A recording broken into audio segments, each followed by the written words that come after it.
Bonjour et bienvenue dans cette nouvelle série de vidéos dans laquelle je vous propose de voir le moteur Unity.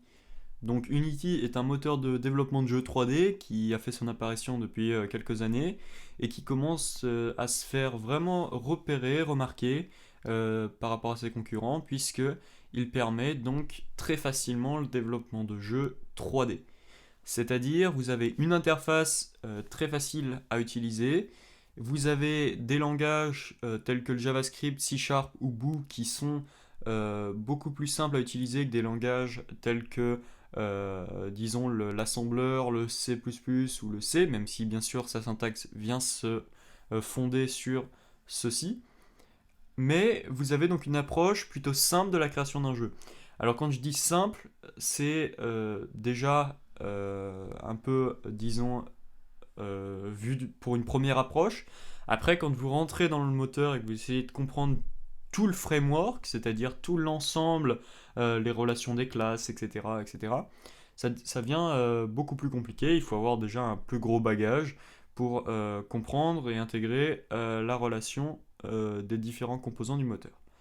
Moi, je vous propose d'avoir une approche plutôt simple.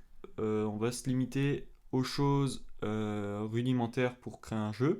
On va pas tout de suite rentrer dans la création d'un gros FPS en réseau, puisque je pense que pour une première approche, ça serait plutôt vous briser le moral, puisque en permanence, on pourrait se demander à quoi ça sert ça, à quoi ça sert ça. Mais je vous propose une approche aussi différente de celle qu'on pourrait retrouver sur le web, c'est-à-dire pas trop s'intéresser à l'interface, plus s'intéresser au code qui, selon moi, fait l'essentiel du moteur. Donc la partie interface, c'est juste une aide, c'est juste un ajout au moteur. Il faut savoir que derrière l'interface, au final, on retrouve du code. Et ce code est donc le fondement de toute application, tout jeu vidéo dans Unity.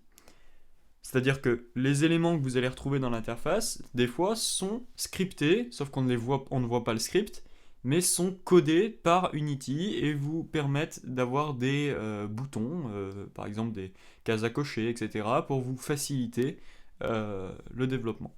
Nous, on va essayer de comprendre ce qui se cache derrière le moteur et ce qui vous est offert via l'interface et le code.